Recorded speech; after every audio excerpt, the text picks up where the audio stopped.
अब हम next topic पर मूव करेंगे and that is thermal stress. Thermal stress actually होता क्या है, अगर हम किसी भी बॉडी पर कोई फोर्स लगा रहे हैं, किसी भी बॉडी की मतलब हम किसी बॉडी की डायमेंशंस को अगर चेंज करते हैं, मतलब अगर ये एक बॉडी है सपोज, तो हर एक बॉडी की एक नेचुरल स्टेट होती है। इस बॉडी में कुछ वॉल्यूम होगा v, कुछ इसकी डायमेंशंस होगी, कुछ इसका एरिया होगा a। अगर हम इसकी वॉल्यूम, एरिया या लेंथ को चेंज करने की कोशिश करते हैं फोर्स लगा करके, तो इस पर एक स्ट्रेस डेवलप होता है। सिमिलरली जब हम इस चीज़ को हीट करते हैं, इसको जब हम हीट कर रहे हैं या इससे हीट जब हम एक्सट्रैक्ट कर रहे हैं, यानी इसको हम हीट, इसमें हीट हम ऐड कर रहे हैं या हम इससे हीट को निकाल रहे हैं, इन दोनों कंडीशंस में क्या होगा कि इस बॉडी की डायमेंशंस में, वॉल्यूम, एरिया, लेंथ में कुछ ना कुछ चेंजेस आएंगे। तो अब हम इन चेंजेस को क्वांटिफाई करने के लिए, इन चेंजेस से जो स्ट्रेस डेवलप होता है उसको कैसे कैलकुलेट करें, हम उसको देखेंगे।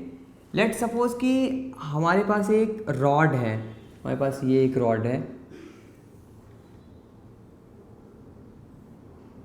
इस रॉड को हमने कहीं कंस्ट्रेन करके रखा हुआ है। लेट्स सपोज इन रॉड के दोनों एंड्स को हमने यहाँ पर मूव ना करने की कंडीशन दे दी है, यहाँ से भी ब्लॉक कर दिया है और यहाँ से भी ब्लॉक कर दिया है। हमने इस रॉड को दो फिक्स्ड एंड इसके बना दिए और उनके बीच दबा के रख दिया है।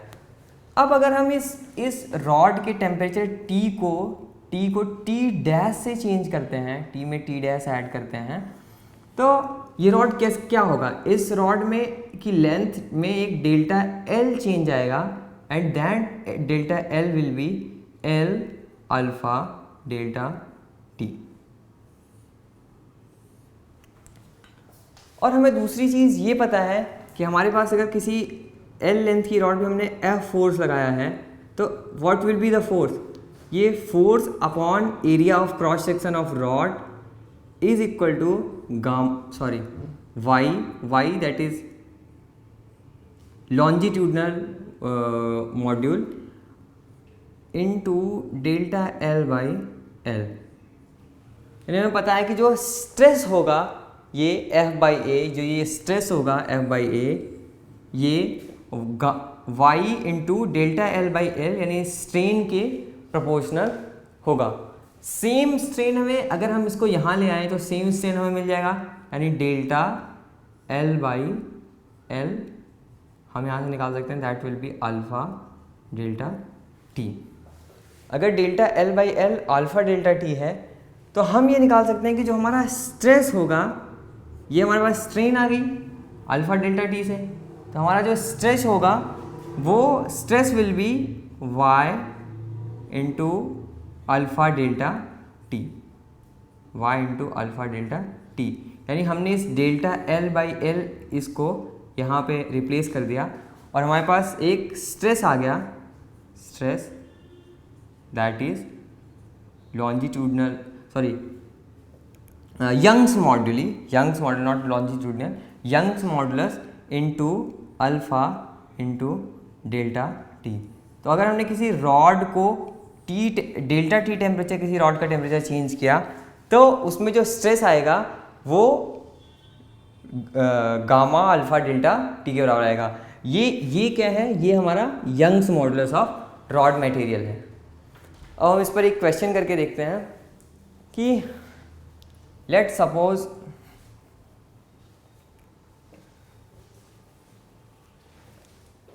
एक आयरन रॉड है हमारे पास, एक आयरन रॉड है 5 मीटर्स की, या लेंथ उसकी है 2 मीटर्स, अल्फ़ा उसका दिया गया है 1.2 इंटू 10⁻⁻5 केल्विन इनवर्स, और उसका हमें यंग्स मॉडुलस दिया गया है।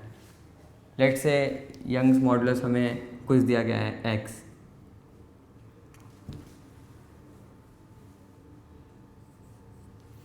तो अब हमने इस रॉड को ग्राउंड पे रख दिया और इस ग्राउंड पे रखी हुई रॉड का हमें स्ट्रेस और स्ट्रेन निकालना है कि इस रॉड को अगर हमने इस रॉड के टेम्परेचर को 5 डिग्री से चेंज किया तो इस रॉड में क्या स्ट्रेस और क्या स्ट्रेन डेवलप हुए।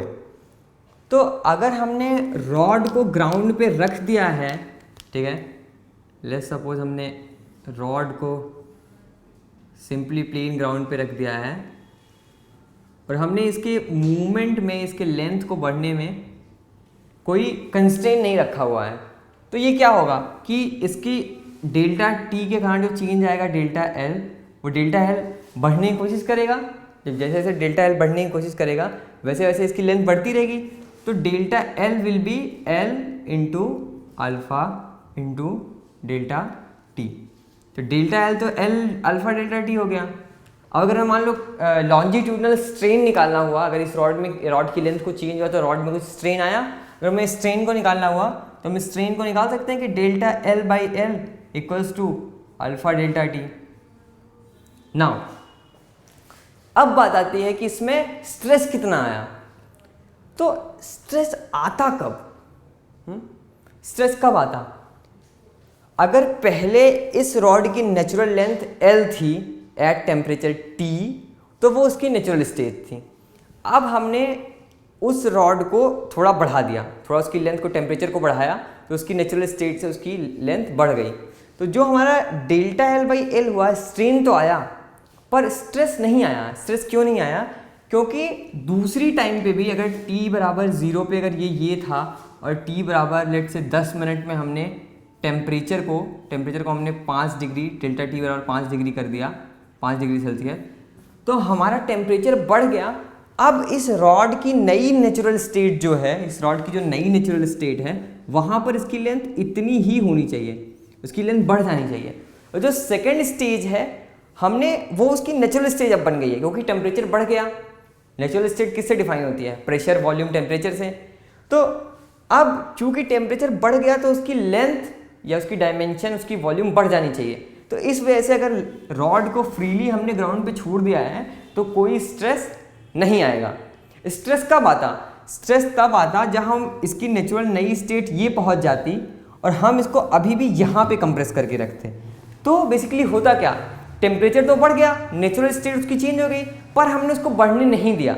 तो अब वो सिनेरियो किस तरह से नजर आएगा? रॉड की अगर पर्सपेक्टिव से हम देखें तो रॉड को ऐसा फील हो रहा होगा कि मेरी तो लेंथ बढ़ गई, यानी मैं इस लेंथ की थी पर अभी भी मुझे कंप्रेस करके रखा है। ठीक, रॉड का टेम्परेचर बढ़ने पे अगर लेंथ बढ़ने देते हैं तो कोई स्ट्रेस नहीं आएगा, पर अगर रॉड का टेम्परेचर बढ़ रहा है और स्ट्रेन हो रहा है पर हमने उसको कंप्रेस करके रखा हुआ है, रॉड की लेंथ को हम बढ़ने नहीं दे रहे हैं, ठीक है, रॉड की लेंथ बढ़ना चाह रही पर रॉड की लेंथ को हम बढ़ने दे नहीं रहे हैं, तो वहाँ पर एक स्ट्रेस डेवलप होगा।